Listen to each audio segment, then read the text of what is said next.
আমার স্বামী যদি আমার কাজ করার জন্য বুয়া রাখে, বাচ্চা পড়ালেখার কারণে যদি বুয়া রাখি এবং বুয়া সঠিকভাবে পর্দা না করে, তাহলে আমার স্বামী যদি ওই বেপর্দা নারীকে দেখে বা নজর পড়ে, তাহলে ওই নারীকে দেখার কারণে শুধুমাত্র স্বামীর গুনাহ হবে নাকি ওই বুয়া রাখার কারণে স্ত্রীরও গুনাহ হবে? কি করা যায় এখন? প্রথমত আসলে এটা একটা বর্তমান একটা বিরাট সমস্যা তৈরি হয়ে যাচ্ছে বর্তমান সমাজে। সেটা হচ্ছে নারীরা, স্ত্রীরা ঘরের কাজ করতে চায় না এবং তারা অনেকটা স্বাধীনভাবে জীবনযাপন করতে চায়, রাস্তায় বের হতে চায়, ঘুরতে চায়, ঘুমাতে চায়, শুয়ে থাকতে চায়।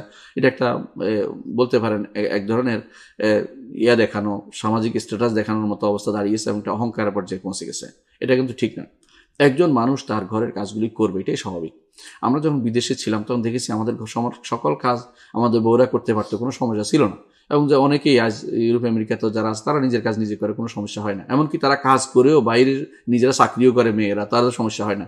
কিন্তু আমাদের দেশে এই যে একটা ইয়া চালু হয়েছে, খারাপ একটা ইয়া চালু হয়েছে যে ঘরে বুয়া রাখতেই হবে, তার ঘরে থাকতেই হবে, এটা কিন্তু একটা খারাপ নজির।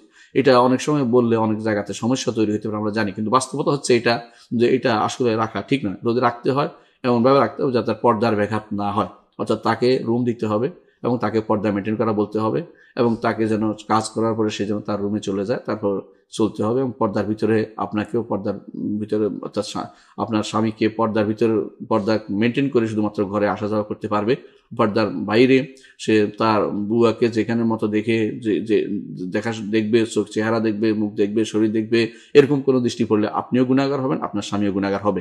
এটা আপনাকে খেয়াল রাখতে হবে। বরং ঘরের কাজ আমরা দেখতে পাই, ঘরের কাজ আমাদের পূর্বসূরি যারা ছিল ঘরের কাজ নিজেই করতেন। আয়েশা রাদিয়াল্লাহু আনহা ঘরের কাজ করতেন, রাসূলুল্লাহ সাল্লাল্লাহু আলাইহি ওয়াসাল্লাম সাহায্য করতেন। ফাতেমা রাদিয়াল্লাহু আনহা ঘরের কাজ করতেন, আলী সাহায্য করতেন। এইভাবে ঘরের কাজ স্ত্রীরা করবে, স্বামীরা সাহায্য করবে, এটা স্বাভাবিক।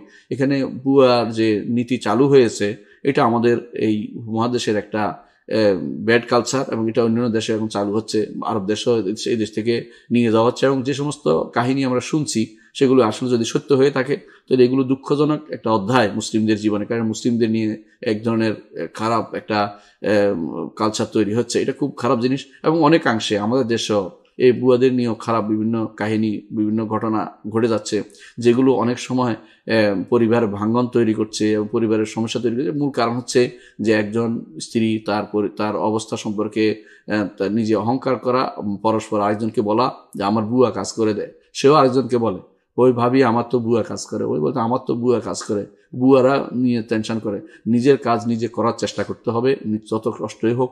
নিজের ঘরের কাজ নিজে সামলানো যেমন দায়িত্ব একজন মেয়ের দায়িত্ব, বাইরের কাজটা একজন পুরুষের যেমন দায়িত্ব, ঘরের ভিতরেও মেয়ের ঘরটা পরিপূর্ণভাবে তার খেয়াল রাখাটা জরুরি।